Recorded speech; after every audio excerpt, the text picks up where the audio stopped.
está assistindo ao podcast Leve a Sério com Leandro Ladeira e Sam Erage. Senhoras e senhores, sejam muito bem-vindos a mais um podcast Leve a Sério, mas não tão a sério assim, ou nem tudo a sério assim. Meu nome é Sam Erage, comigo Leandro Ladeira, que nos dirige e lidera neste podcast de hoje, cujo tema é confiança. Confiança. Olá, Leandro, como é que você tá? Tudo bom? Quanto tempo, hein? Quanto tempo? Vamos lá. Como ser confiante? É um bom tema, né? Você acha um cara confiante? Eu acho que ao longo da vida eu fui adquirindo confiança. E depende da área também, né? Em algumas áreas eu sou mais confiante, em outras não. Acho que tem muito a ver com ambiente e domínio do conteúdo. Entendi. Para mim, você é confiante? Eu não sei, cara. Eu acho que foi o contrário, assim. Um pouco eu fui perdendo a minha confiança ao longo da vida. Porque ninguém nasce sem confiança, né? A gente nasce, não sabe nem o que é confiança, né? E aí vão acontecendo umas coisinhas com você, né? Tipo, alguns pequenos fracassos, vergonhas. As coisas vão acontecendo lá na infância, vai ficando com menos confiança. E aí, ao longo da vida, eu fui tendo alguns sucessos também que eu fui recuperando a confiança e tal. E tem coisa que eu não deveria ser confiança, igual você falou, né? Dependendo da área. Tem um amigo meu que fala que confiança tem a ver com autoestima, né? Tem um amigo meu que chama Rodrigo. Muito gente boa e tudo. E ele falou pra mim que ele é um cara com autoestima muito alta. E eu falei, não tem nenhum motivo pra isso. Eu acho que você não tem autoestima alta. Eu acho que você tem um péssimo senso de interpretação da realidade. Distorção da realidade total. Não tem nenhum indício pra você ter autoestima.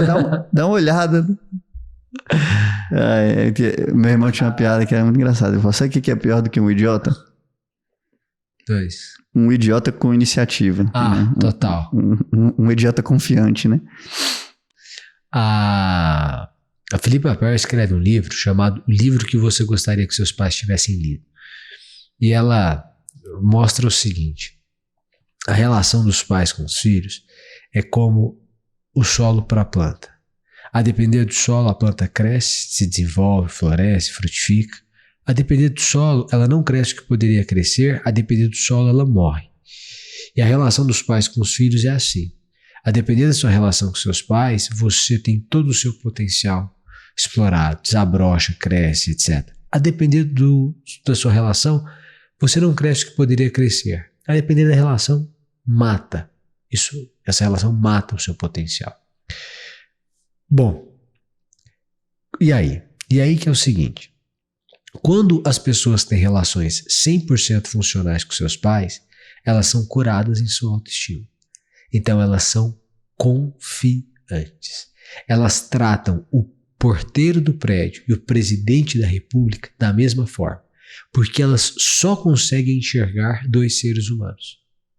Agora, quando você tem uma relação de alguma forma disfuncional, e aí 99% das pessoas têm uma relação em alguma medida disfuncional com os pais, essa autoestima ela é atingida. Você já vai se achar menor em determinadas situações ou em muitas situações do que os outros.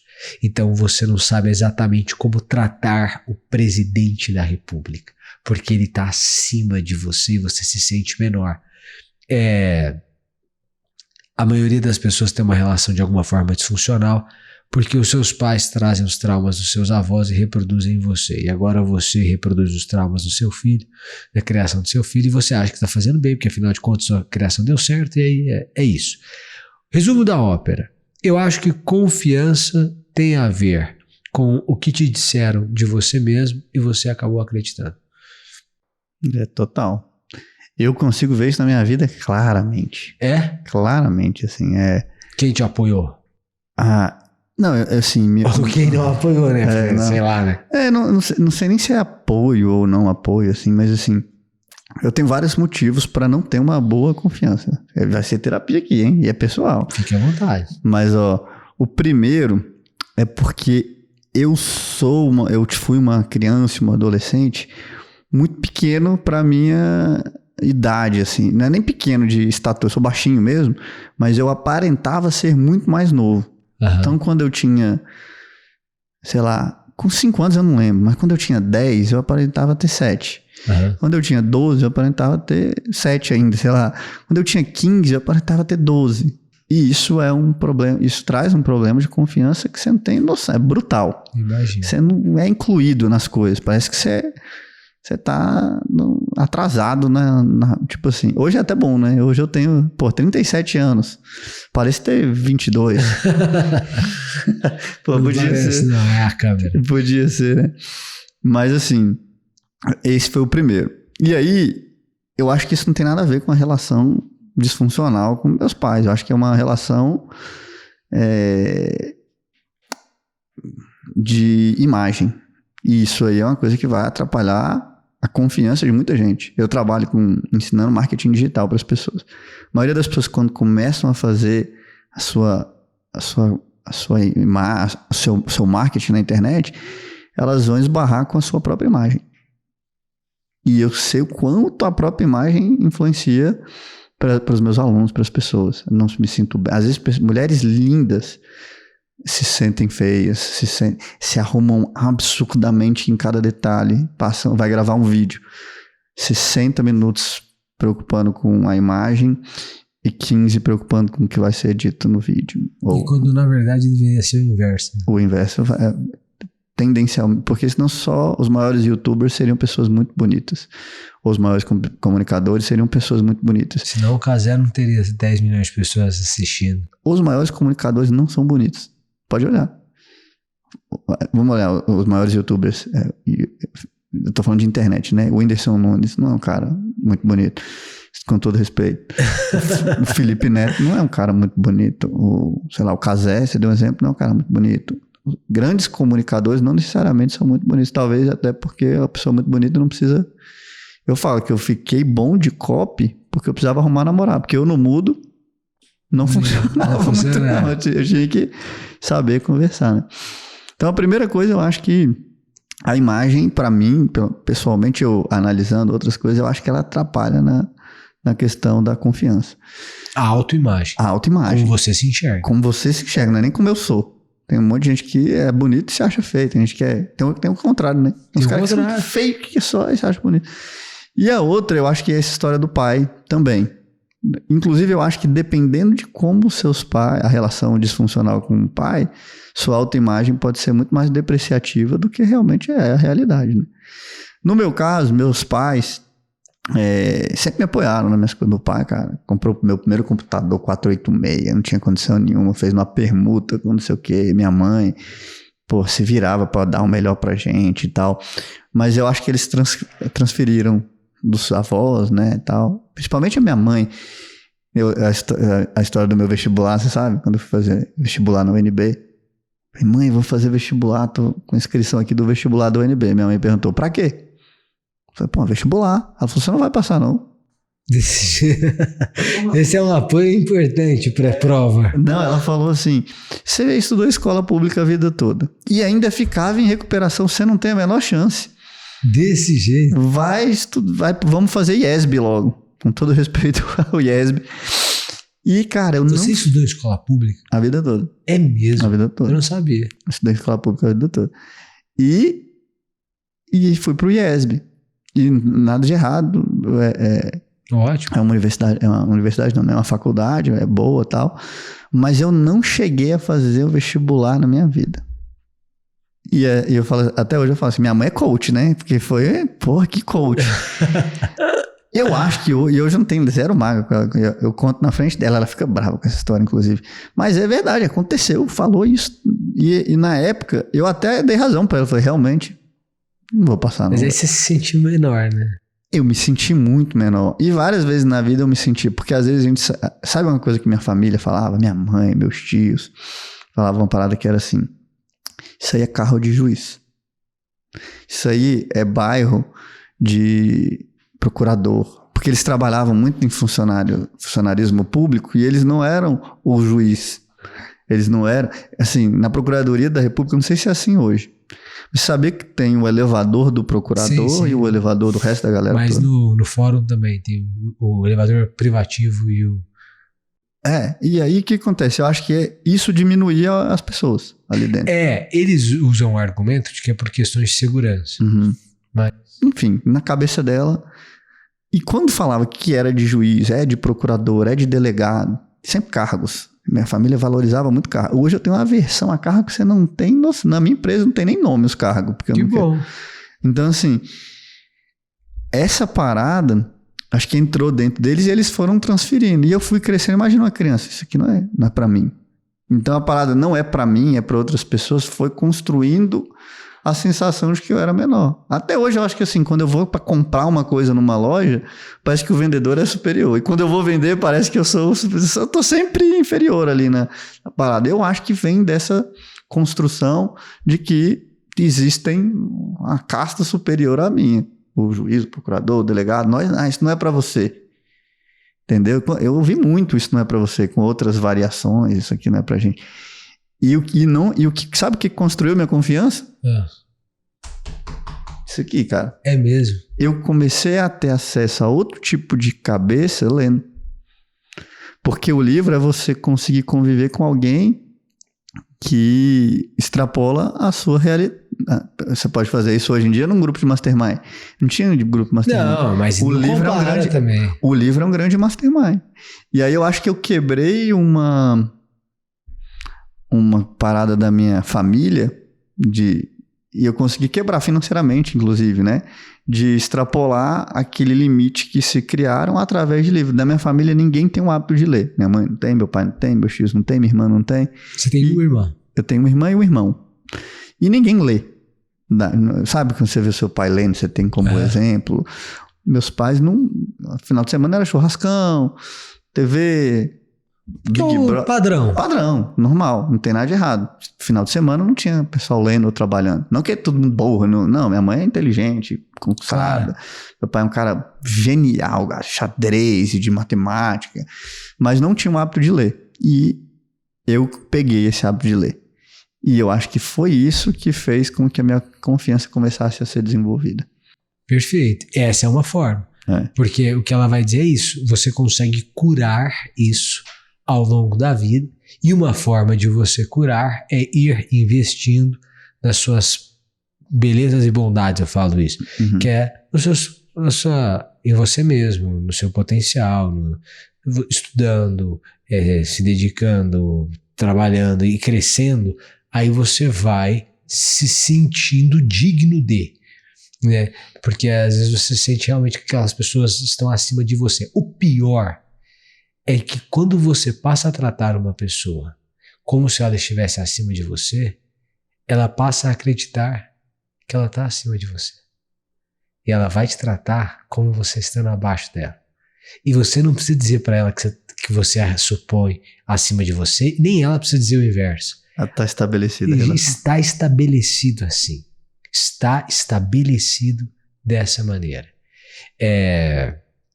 Isso é muito ruim para a história da sua vida. O que a gente precisa fazer? A gente precisa desenvolver confiança. Sem ser seu amigo Rodrigo, sem distorção da realidade, mas desenvolver a confiança. O que é desenvolver confiança? É você pensar o seguinte: a maioria das pessoas tem mais ou menos o mesmo potencial, digamos assim. Claro que isso varia, mas gênios são raros. Gênio, Machado de Assis, um Rui Barbosa, talvez o Miguel Reale, pessoas que estiveram aqui e ponto, tá? Agora, Shakespeare é gênio. Agora, a maioria das pessoas é pessoal dedicado, trabalhador, e você hoje em dia conhece muita gente muito bem sucedida que trabalha como empreendedor. Eu conheço muita gente muito bem sucedida no direito. Então, renomada, Brasil, e aí, um aeroministro. E o que você percebe no caso do direito? São só pessoas disciplinadas e que acreditam no próprio potencial. O cara não acha que aquilo é muito pra ele. Ele acha que aquilo é possível. E ele vai lá e faz. É pra mim. É pra mim. Exatamente. É pra mim. Porque às vezes você é isso, que você olhou e falou assim, mas eu já tive isso demais. Eu também tenho, tem essa herança familiar de rebaixamento para você tentar, e de certa forma, isso em determinadas pessoas, como aconteceu com você, como aconteceu comigo, é meio que um empuxo, né? Então você quer superar essa circunstância e aí você luta e isso faz você emergir. Então você é um emergente. Mas é um emergente, é maravilhoso, né? Melhor ser um emergente do que um submerso. Então, um emergente. Isso é muito bom. Mas é óbvio que isso traz traumas que não precisariam existir. Não, total. Outra vez eu vou citar de novo o Gary Vee. Uma vez perguntaram pra ele assim, cara, minha filha tá na internet e não tem como não tá, né? Nossos filhos não estão ainda. Começar a bater 12, 14 anos, vai estar. Perguntaram pro Gary Vee, o que eu faço pra evitar os perigos da internet com a minha filha? E aí, existem muitas dicas, né? Bloqueia o aplicativo, bota não sei o que e tal. E o Gary Vee falou, cara, esquece tudo isso. Você vai fazer uma coisa. Você vai desenvolver a autoestima da sua filha. Uma pessoa com autoestima, ela vai se manter sempre longe de problemas. Toda decisão errada que você está tomando na sua vida, principalmente adolescente, é porque ele está precisando se autoafirmar. Está precisando de mostrar que ele é bom. Ele está precisando mostrar para alguém alguma coisa que ele não precisava mostrar e ele vai levar a pessoa à confusão. Normalmente, quando a pessoa começa a usar droga, é isso. Ela quer entrar com... E assim... E a gente, como adulto, também. 90% dos problemas que a gente se mete na nossa vida é por causa de problema de confiança e autoestima. Você está tentando buscar alguma confirmação em alguma coisa errada que você está fazendo, que se você tivesse confiança suficiente, você não ia estar fazendo. Ou até as coisas que você não tem coragem de fazer, você vai fazer outras coisas que são fáceis de fazer, que você não precisa de coragem para descontar e tal. Então, uma dica que eu vou dar para desenvolver a autoestima, que ajudou para mim, que não tinha, e não tinha motivo para ter.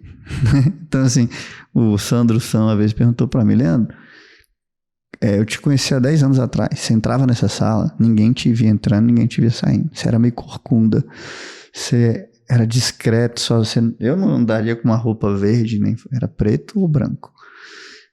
Meu cabelo era bem cortadinho, bem, tipo assim. E falou, hoje, cara, você entra na sala, parece que todo mundo te nota, o microfone parece que te procura, você chama atenção, onde você tá, normalmente onde você vai no ambiente, você rapidamente domina a cena, você gesticula, eu consigo... É difícil eu passar despercebido em um evento. E eu não forço para fazer isso, não. Isso acontece. E ele perguntou, como você fez isso tão rápido? Eu falei, primeiro ponto, você mesmo falou que foi 10 anos. Não foi tão rápido. Não foi tão rápido, assim. E a primeira coisa que você precisa para ter autoestima, cara, é sinais que você tá indo no caminho certo. Então, cara, o que desenvolveu minha autoestima foi pequenas, minúsculas vitórias. Hoje, era foda. Eu ia dar uma palestra, vamos imaginar. Primeiro, quem ia me convidar para dar palestra? Ninguém, né? Mas vamos imaginar que se fosse dar palestra, o cara ia me falar, com vocês, vou apresentar aqui Leandro Ladeira. Ele é dono de uma agência de pequeno porte, está se fudendo para conseguir pagar as contas. Receba Leandro Ladeira. Ia entrar esse cara aqui. O que ele ia falar ali para me apresentar? Não tinha nada. Aí eu entro hoje, cara, eu vou apresentar para vocês. Com vocês, ele que criou uma das empresas, maior canal de sexualidade do mundo, mais de 600 milhões de visualizações. No TikTok, 1 bilhão de visualizações. Ele criou Venda Todo Santo Dia, tem uma das maiores mentorias do Brasil. Cara, não precisa nem de entrar no palco. Depois de terminar de apresentar, tá todo mundo... Uau! Então, cara, como você desenvolve com autoestima? Desenvolvendo competência. Perfeito. E tem uma técnica de persuasão que é essa. Qual? Se você pega o microfone e fala assim, meu nome é Leandro Ladeira, eu desenvolvi o canal que tem bilhões de visualizações, eu tenho uma empresa gigante, eu tenho uma mentoria gigante, não sei o que. É uma abordagem. Pode soar Às vezes mentira, para quem tá ouvindo. Arrogante. Ou arrogância. Mas, de qualquer forma, é tratar a pedante, autoridade. né? É. Quando alguém te apresenta, É lógico. aí isso, inclusive, eu cheguei a conversar com o Sobral e disse, olha, o ideal num evento de lançamento é, em vez de você começar dizendo meu nome, é começar com uma outra pessoa. Então, por exemplo, eu começaria o seu evento dizendo assim, meu nome é Sameraj, bem-vindo ao evento, meu nome é Sameraj, eu tenho um curso tal, e todos os meus gestores de tráfego que eu contrato vêm aqui. Porque o que ele faz com vocês o maior nome do tráfego, aí ele entra. Por quê? Porque para o cara, isso é uma técnica de persuasão, não é ele falando dele. Sabe como é que eu uso uma? Essa é muito boa também, não sei se é de persuasão não, eu aprendi no humor, essa técnica. E ela chama autodepreciação. Autodepreciação. Então, quando você vai falar bem de você mesmo, você fala um pouquinho mal de você mesmo. Por exemplo, cara, eu consegui faturar mais de 170 milhões, eu tenho uma das maiores empresas, estou no Galaxy, do Hotmart, eu, sei lá, vou fazendo, né, as minhas conquistas. E aí logo em seguida eu falo pra mim assim, e olhando pra mim ninguém imaginaria. Aí o cara fala, cara, ele não é um babaca, entendeu? Porque se você só fala, só enaltece, Exato. ninguém te aguenta. Exato. Então, você se depreciar um pouquinho, aí dá, quando eu falei, você riu, né? Eu falei, olhando pra mim, aí quebrou essa, pô, esse cara é um babaca.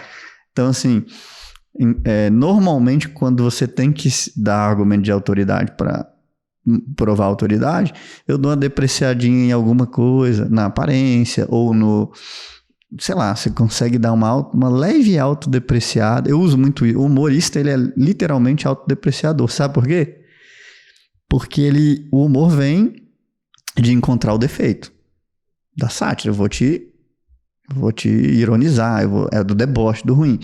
E, pô, se eu debochar de todo mundo, eu vou ficar muito mal na fita. Então eu tenho que obrigatoriamente debochar um pouco de mim mesmo. E aí eu meio que tenho licença para brincar com outras pessoas e com outras coisas, né? Então o humorista se deprecia. Eu fiz agora recente um negócio que eu tô participando lá do Prêmio Bash. Então é autodepreciativo total. Eu achei muito legal. É só depreciação. Aqueles cartoons, né? É, porque eu ia ter que pedir uma coisa pra pessoa. Então eu me sacaneei bastante. Pô, eu tenho cara de maconheiro, eu tenho não sei o quê. Depois que eu me deprecio, aí eu peço. E aí tá todo mundo agora muito mais propenso a fazer o que eu pedi, porque... Claro. Não, achei ótimo, eu li todos. Agora tem que ter confiança pra se autodepreciar. Também. Tem que ter confiança pra se autodepreciar e pra ganhar confiança, eu falo o seguinte, faça o que não é natural até se tornar natural. Se eu te levar num restaurante muito caro, sei lá, vamos imaginar que a gente vai jantar no Alain Ducasse, por exemplo. Estamos na França, vamos lá em Paris ou então vamos em Mônaco, tá? Você vai lá dentro do hotel de Paris, caríssimo e tal. A primeira vez que a gente entra lá, você fica... Claro, você é muito bem recebido, mas se você vai a primeira vez que você vai num lugar muito... Intimida. Até que lá, como você é muito bem recebido, você se sente confortável. Mas, querendo ou não, é a primeira vez ali. Se você começar a ir, sem naturalidade, mas se você começar a ir toda quarta-feira, suponhamos que não existissem limitações materiais, financeiras, tá? Depois de umas 5 quartas-feiras, você já chega lá e já conversa com o garçom. Opa, como é que você tá? Eu te vi outro dia subindo ali a rua, você mora aqui perto, Quando você vê, o que não era natural vai se tornando natural. Lugares, pessoas com quem você conversa, atividades que você pratica, tudo na vida. Sabe com que eu era assim, não era natural? Com gente... com você, por exemplo. Quando eu te conheci, eu já não tinha mais esse problema. Mas era muito antinatural eu conversar com gente muito bem-sucedida. Isso total, eu também. Assim, hoje em dia, muita gente muito bem-sucedida me segue. Muita gente, assim, tipo, agora semana que vem eu vou na Fernanda Souza. É mesmo? A gente tá trocando uma ideia, ela quer que eu participe de um projeto lá, me mostrar mais ou menos como é que é, eu vou ajudar ela vai me ajudar, e a gente ficou amigo. Que bacana. Hoje em dia, isso é mais natural pra mim. Mas há um tempo atrás eu ia ficar travado sem saber o que falar. Sabe? Eu não sei como agir. Porque ela é famosa. Ou lembra do superior, inferior, não é pra mim. E hoje eu consigo perceber que eu consigo desenvolver uma conversa com qualquer pessoa. Mas porque fui conversando com muitas pessoas muito bem-sucedidas, foi ficando uma coisa muito natural. Eu lembro que quando eu conheci o Whindersson a primeira vez, que a gente fez o projeto junto com ele lá também, cara, eu queria tanto agradar que eu perdi a minha autenticidade, que era a coisa mais importante que todo ser humano tem. E eu não consegui desenvolver uma relação tão boa, porque eu queria agradar. Uma dica que eu te dou aí para quem estiver ouvindo aí, para que você seja mais confiante e para que você seja mais simpático, mais agradável, mais legal, é não querer agradar. Quanto mais você quer agradar, mais desagradável você é. Mais desagradável. Né? Desagradável. Total. Então assim, cara, eu não tô muito tão preocupado em te agradar. Nem ser agradável. Eu tô preocupado em ser eu. Se eu te agradar, bom. Se eu não te agradar, bom também. Quer dizer, você é polido, você é educado, você Lógico. Mas esse sou eu aí, né? Eu por aí. E aí a pessoa gosta mais de você. Total. E isso é sinal de confiança. E é difícil, né? Você vê isso muito em Brasília, nesse métier jurídico, assim, né? Ministro do STJ, do STF, advogado bem-sucedido. Eu tenho uma história de ministro muito boa, posso contar? Pode. Ela é muito maravilhosa. Eu trabalhava na minha agência, eu atendi um curso de... Eu não vou falar o nome do curso não, tá? Mas é de OAB, preparação para concurso público, é do meio jurídico. E aí os caras conseguiram... Continua. Sabe, eu já te contei a história? Mas continua. O cara, eu não vou falar o nome do ministro, mas pegaram um ministro do... STF. Cara, ministro do STF, não é um... Era um ministro do STF e eu não tinha ideia que ele era ministro do STF, não tinha ideia de nada e tinha que fazer uma gravação. E o cara tava sentado assim, ó. Você sabe quem é. Agora pronto, todo mundo vai saber quem é que senta assim. Desse jeito, com a gravata meio de lado, a cara meio emborrada. E, pô, eu tinha... Cara, eu devia ter 19 anos. E tô gravando, encontro um cara todo desajeitado na cadeira, não tinha o menor traquejo de tratar com uma autoridade, nunca tinha tratado uma autoridade.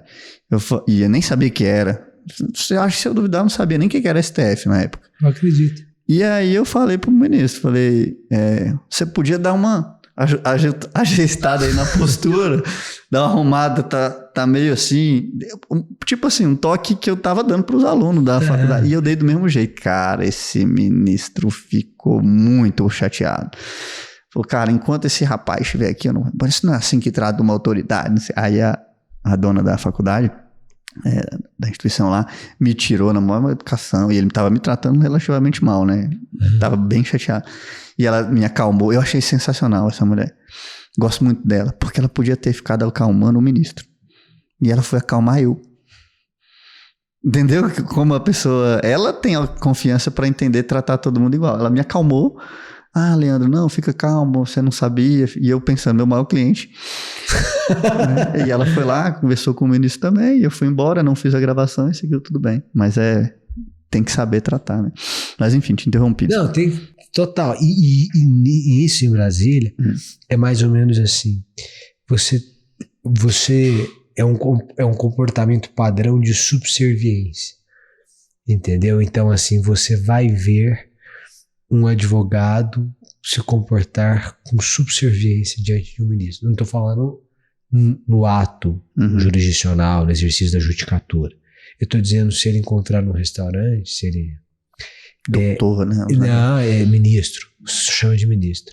Um dia um ministro foi jantar lá em casa e eu não sabia, eu já era juiz, né? Mas eu não sabia que tinha que chamar ministro de ministro. Falei, gente, ministro, no jantar em casa. No jantar, ele tá jantando aqui em casa. Na verdade, quem foi a esposa dele e ele chegou depois. E os dois são simpaticíssimos, não houve problema algum. E era só um vinho com queijo e tal. E aí ele passou depois. Ele tinha um jantar antes, ela foi sozinha, depois ele foi. E aí quando ele chegou, eu chamei pelo nome. Então vamos supor que ele chamasse Leandro, não vou dizer o nome dele. Eu disse, ô Leandro, tudo bem? Bem-vindo e tal. E o cara, eu era um juiz substituto em Sobradinho, e o cara era ministro do Superior Tribunal de Justiça. Então em tese, você chama o ministro de ministro, qualquer lugar, porque o alferes matou o homem. O alferes matou o homem é uma expressão de um conto de Machado de Assis, em que a posição, ela suga o homem, ele é essa posição, acabou. Então, depois... Esse é um problema pra cabeça do cara também. Do cara. Depois dessa experiência, eu fiquei morrendo de vergonha no outro dia. Mas como é que você descobriu? Alguém te contou? Porque aí depois eu fui conversar com outras pessoas, falei, cara, realmente, o ideal é você... Porque o ideal é o cara te corrigir. Ele fala, ministro? Ele fala ele não é te corrigir, é o cara te dar essa licença. Por exemplo, ele você falou, ministro, imagina, eu tô aqui na sua casa, me chame de, por exemplo, o ministro Napoleão, que foi com quem eu trabalhei. Então eu chamo de ministro. Eu falo, ministro, o senhor tal, até hoje. Então, eventualmente, ele me liga. E aí, ele já me disse, ele se aposentou, ele já me disse reiteradas vezes, não me chame de senhor, chame de você e me chame de Napoleão. Eu falei, mas eu não consigo. Porque ele já é um senhor, tem 77 anos, mais ou menos, 78. Então, eu acabo chamando de ministro e de senhor. Mas, então, o que eu deveria ter feito naquele momento era ter chamado de ministro, por favor, fique à vontade, né? Ainda mais, no meu caso, inclusive, foi erradíssimo, porque eu estava num ambiente de trabalho. Eu só era ignorante mesmo em relação ao que eu era ignorante também. Mas você era um ignorante com licença para ignorância, porque você era um rapaz de 19 anos que não é do direito, etc. Eu era um juiz em Brasília. Como é que eu não sabia? Mas eu acho que ele sacou também. Eu acho que isso é o grande diferencial. Isso já aconteceu. Tipo, aquele ministro, eu acho que eu estou errado, mas ele podia ter percebido, mas ele se sentiu rebaixado. Sabe uma coisa que acontecia muito em Brasília também? É pra você ver como o assunto é confiança, mas a gente vai entrando dentro do ego. Ego total. A gente tinha um contrato com uma empresa de academia de Brasília, uma das maiores, gente rica mesmo. As maiores academias, as academias mais caras de Brasília. E a gente tinha um contrato lá, a gente tinha que tirar foto. Quando terminava para tirar foto, o pessoal queria que colocasse o nome das pessoas que estavam lá. E de novo eu, mesma época, inclusive, terminava de tirar foto, tinha que botar o nome, ia lá e perguntava. Tinha pessoas que ficavam extremamente ofendidas porque não sabiam quem era ela. E aí a pessoa da companhia atlética disse, Lu, você não pode perguntar o nome não, pergunta pra gente aqui e a gente anota. Porque a pessoa se sente ofendida de ser insignificante. Não sabe quem eu sou? Sei lá, era o cara que era dono do... Sei lá. Big Box, sei lá, eu não vou saber o nome. Não, mas não é do Big Box, a pessoa do Big Box eu conheço. Eles não, tô brincando, tô dando exemplo. Tô só corrigindo o exemplo, depois vai. Vai que isso viraliza. Só é humilde. Tô dando um exemplo. Mas eu entendi. A pessoa se sentia ofendida. Uma coisa que você falou e faz todo sentido é o seguinte, eu acho que tudo vai da intenção. Então, tô em audiência, como juiz, né, quando eu era juiz. Às vezes o advogado é novo, e ele fala assim, excelência, mas você não pode, mas você autoriza a testemunha e tal? Você é uma palavra que você não usa se dirigindo ao juiz, na audiência, tá? Excelência, o doutor pode fazer isso? Mas o advogado não está falando você ali para te depreciar, para te ofender. Ele se corregou. É próprio um vício de linguagem, porque a gente fala você como se fosse o pronome ser. Então, em vez de fazer bebe-se muito às sextas-feiras, você diz, você bebe muito na sexta-feira. Hoje em dia você bebe muito sexta-feira. Mas não é você, ladeira. Você bebe muito para as pessoas, a gente usa assim. Então, quando ele diz, excelência, você poderia... Ele gostaria, na verdade, nesse caso, ele gostaria de dizer doutor, mas é assim... do momento, não há malícia. Dá pra perceber. Dá. Agora uma coisa assim, mas você tem que... Aí, é esse que é o ponto. Eu acho que o ministro, ele tem que saber fazer essa distinção. A distinção de uma pessoa nova, que estava dizendo sem maldade, que na verdade procura ali alguma aproximação com uma pessoa que está fazendo aquilo de propósito. E mais, só que em ambos os casos você atinge o ego. E sabe por que é o principal, que eu acho que no caso dele, eu já vou te confessar que já aconteceu o contrário comigo. Vou até contar a história também, que é bom que dá uma retenção. É porque tem outras pessoas assistindo. Então, quando ele deu aquela reação, claro. ele deve ter pensado, pô, tá todo mundo vendo que tem esse moleque que me corrigiu. Talvez tivesse só nós dois, ele teria falado, não, cara, obrigado aí e tal. Mas ele falou, pô, aquele cara ali me corrigiu na frente de todo mundo. E aí acontece, o meu caso que aconteceu alguma coisa parecida comigo, é quando eu tô em live. E beleza, eu tô numa live, tem um monte de gente assistindo e a outra pessoa, num certo momento da live, meio que foi contra o que eu tava ensinando ali. Ou então tava me alfinetando. Esse caso é clássico, é real. Eu fui... Cara, como é que eu vou contar essa história? Deixa eu ver se eu lembro aqui. Foi num evento presencial. Teve uma pessoa que acho que ela foi naquele evento pra mim. Só que tinha muita gente assistindo, então me abalou 10 vezes mais. Uhum. Então, por exemplo, eu cheguei no evento e eu falei, era um evento de copy. E eu falava de copy. E eu tinha que começar mostrando a autoridade. Eu falei, cara, eu comecei muito depois da maioria dos meus concorrentes. É uma verdade isso, né? Uhum. E 10 anos depois da maioria dos meus concorrentes, inclusive. Muitos anos. E ainda e hoje eu acho que eu tô maior do que a maioria deles. Mesmo com muito menos tempo. E é porque eu consigo dominar a habilidade de copy, de escrever, de ter um texto persuasivo, de ter um texto encantador, um texto emocional. Eu falei isso. E aí, por quê? Porque eu tava dando um curso de copy, então eu precisava mostrar sua autoridade para começar. E foi na abertura, e alguém levantou a mão. Pô, uma sala pequena, era um ambiente de eram 100 primeiros alunos, eu sempre dou um negócio. E aí a pessoa levantou a mão, e eu, por favor, pode falar. Ela falou, baseado em que você tá falando que é maior do que todo mundo? Naquele momento eu podia entender, é uma pessoa que quer me provocar, sei lá o que é. Mas tinham 100 pessoas assistindo, mais umas 700 assistindo online, né? Aquilo eu sentia a mesma coisa do que o juiz. Eu respondia com mais força que deveria. Eu errei. Por quê? Porque é o meu emocional. Sim. Se eu fosse um cara que meditasse mais, talvez eu acho que não. Responderia com menos força. E aí eu falei, cara... Aí eu fui prepotente e arrogante. Falei, cara, baseado em números. Eu faturo mais do que eles. Aí ela ainda foi, baseado em quê? Baseado no ranking do Hotmart. Baseado no número de seguidores. Baseado no número... E aí eu peguei, cara, vamos dar uma olhada aqui o Érico, que é meu...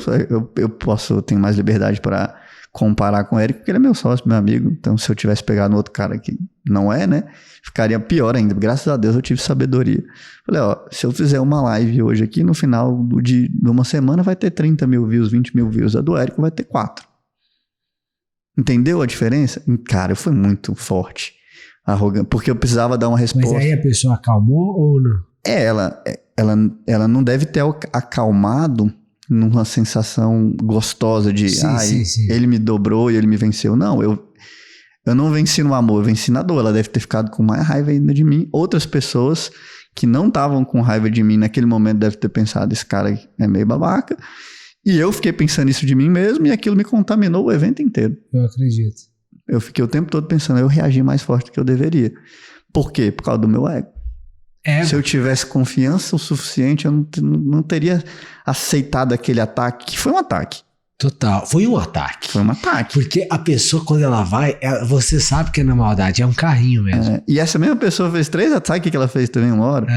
Foram 3, foi esse. A mesma pessoa, ela tava pra me atacar, né? A outra vez ela fez assim, eu tava fazendo pitch pra vender minha mentoria. E eu falei, a mentoria custa 40 mil. E custa mesmo.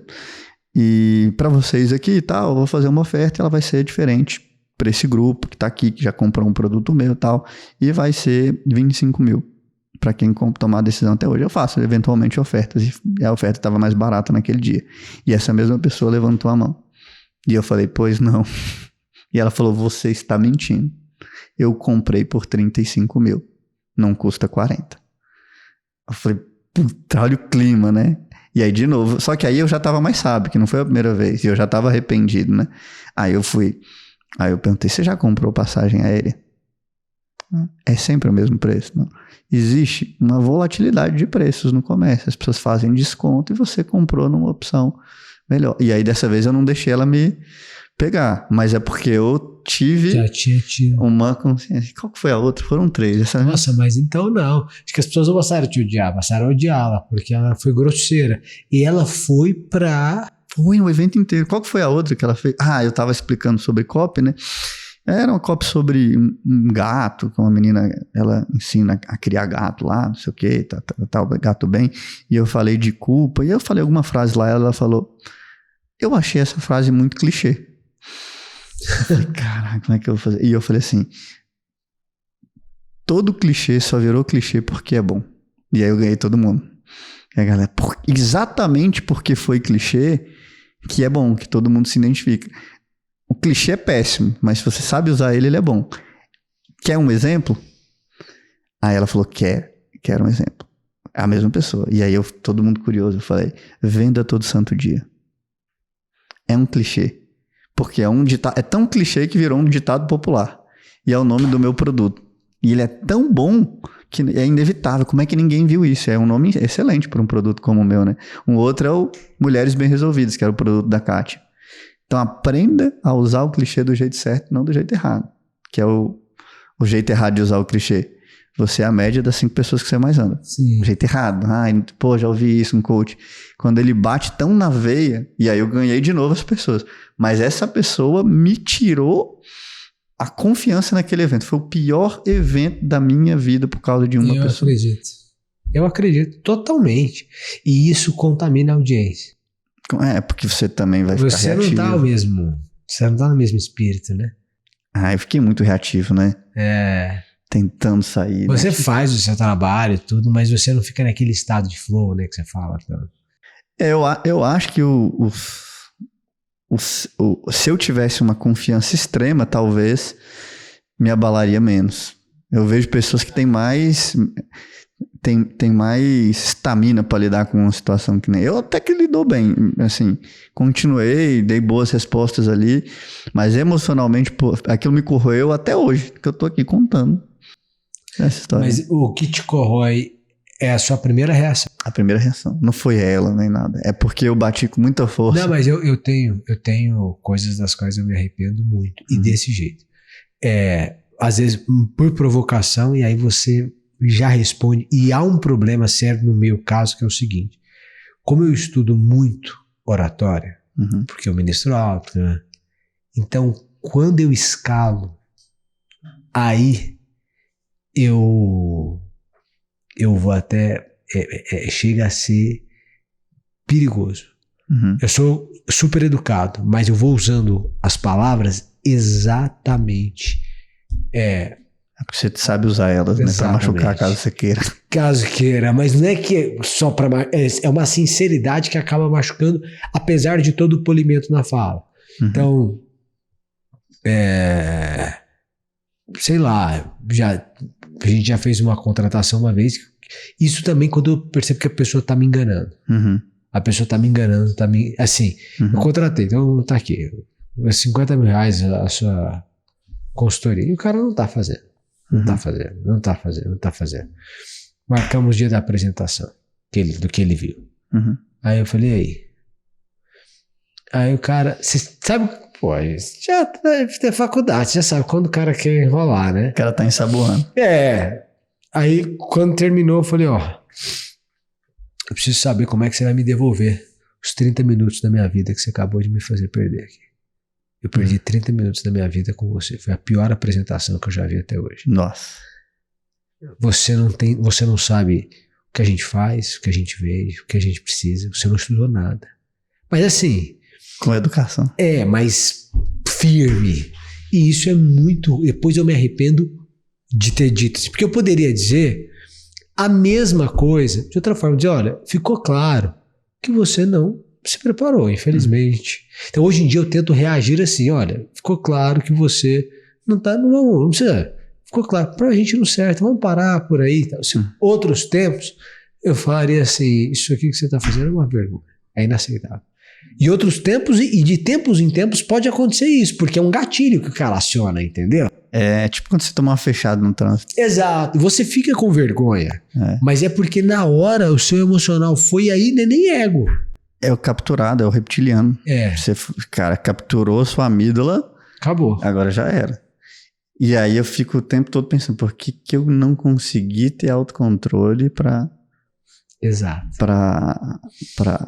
conseguir lidar com essa mesma situação.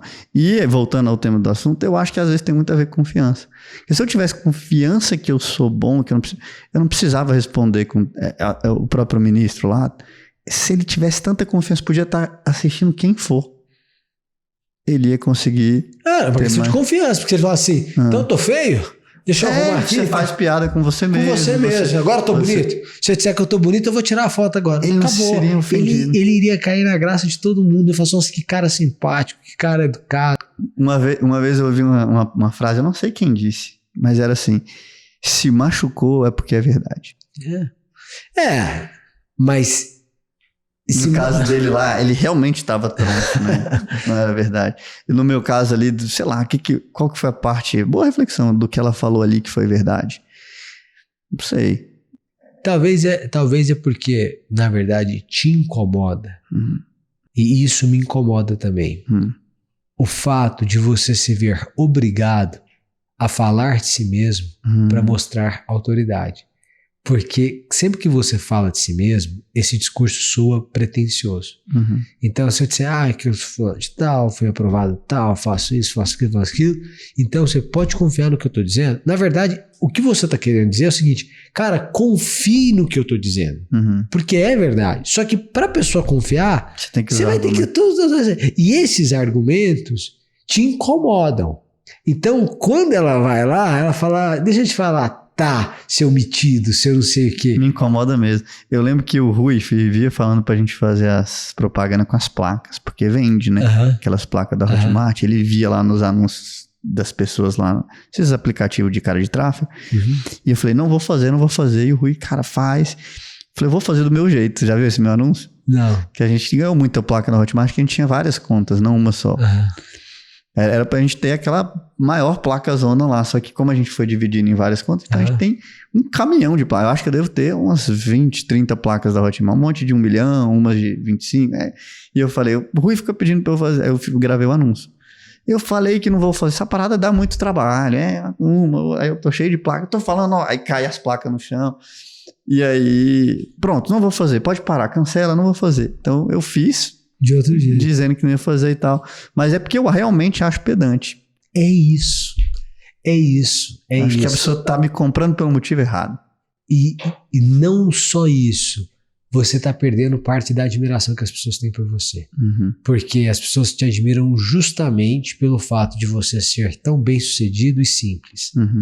Então, quando você perde a simplicidade... Ela tá me admirando pelo... Admiração. Não, ela perde a admiração. Você vai passar a atrair outro público.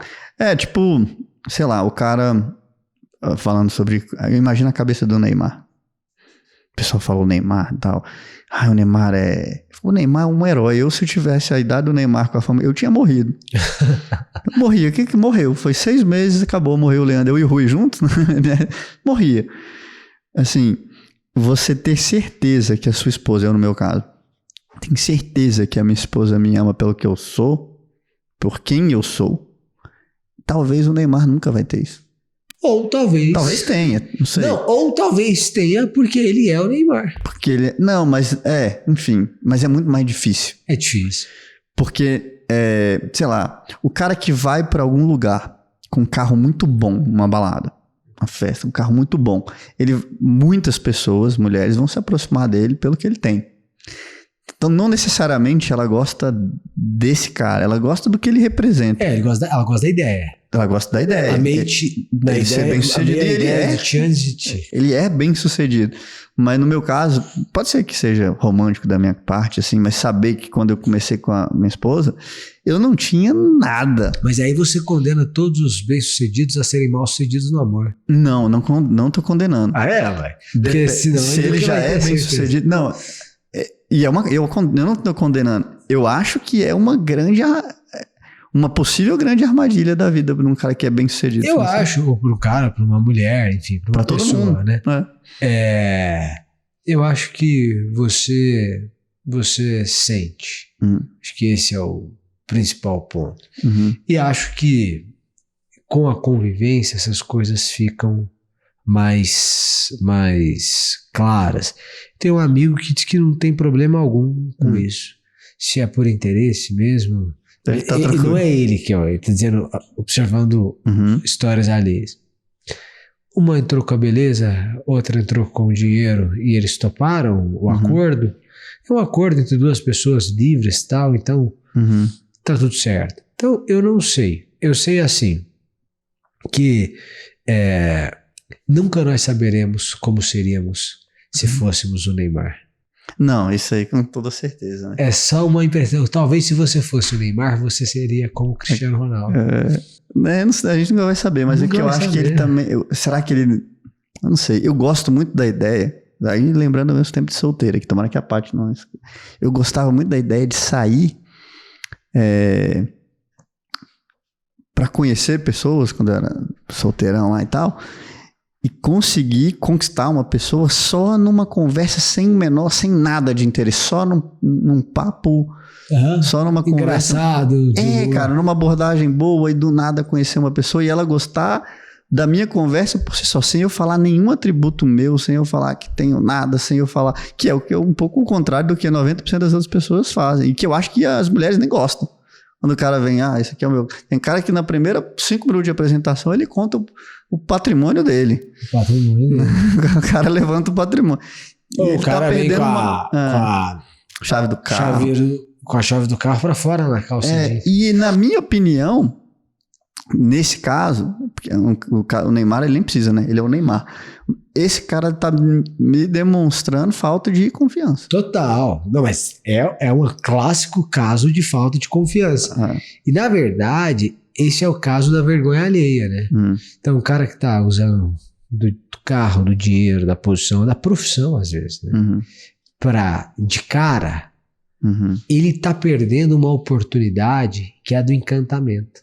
Por quê? Porque se ele vai para um lugar desse, ele conhece a mulher, ele conversa 2 horas, papai é engraçado, ele vou pegar uma bebida e tal, fala assim, vamos embora, vamos.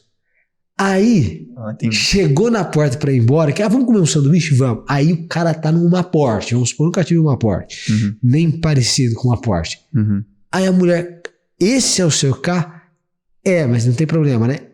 Aí isso gera, se for para gerar uma boa impressão, muito mais do que ele com o carro pendurado aqui. Entendi. Outra coisa, mas esquece do carro. Ele conheceu a mulher. Em vez de virar e falar assim, não, tudo bem, eu sou juiz, não sei o que, e começa a conversar. Ele tá conversando 2 horas, ele tá rindo, divertindo, pegou bebida e tá lá, passa um assessor. Aí o assessor falou, doutor, tudo bem com você e tal? Aí o assessor vira pra menina que tá lá e fala assim, olha, esse é o melhor juiz com quem eu já trabalhei. E aí sabe aquelas abordagens de balada? Aí a mulher fala assim, você é juiz? Falou, sou eu que eu esqueci de te contar. Nossa, você não me contou. Aí ele tá perdendo a oportunidade do encantamento. Fica aí até uma ideia, você fala isso pra você que não é juiz, combina com um amigo seu e faz isso, você vai ver o tanto que vai funcionar. Pode ser que ajude. Mas o encantamento é quando a nobreza do seu comportamento é maior do que a do seu título. Nossa, cara, isso, tem que dar um corte isso aí. Pô, como é que é? Repete aí de novo até. O encantamento... Eu nunca conseguiria falar assim, eu ia me perder todo. O encantamento acontece quando a nobreza do seu comportamento é maior do que a do seu título. Que isso, cara. Vamos encerrar com essa? Já tá... Vamos. Pra encerrar com essa frase, pra pessoa ficar com vontade de assistir o... Eu fiquei com vontade de assistir o próximo. Então pronto, tá também. Vocês gostaram do episódio? Muito bacana. Eles também não iam falar que não gostaram, caso não tivesse gostado de jeito nenhum. Não, pode melhorar, tava aqui entediado. Muito obrigado, Obrigado, Ladeira, mais uma vez. Próximo, estamos aí. Então, o próximo vai estar com outra roupa mesmo, porque hoje a gente só vai gravar esses dois. Se você gostou do papo, deixa um comentário aqui pra gente saber. Eu leio, você lê os comentários? Eu leio os comentários, marca a gente no Instagram, coloque o link para outras pessoas assistirem, se inscreverem, enfim, a gente conta com você. Comenta nos outros. Sabe qual que é o melhor jeito de recomendar esse tipo de coisa? Pessoalmente. Cara, assiste um podcast. Quando é pessoalmente, vai mais longe. Então faça isso também. Obrigado. Obrigado, gente. Tchau, tchau. Você acabou de assistir ao podcast Leve a Sério com Leandro Ladeira e Sam Erage.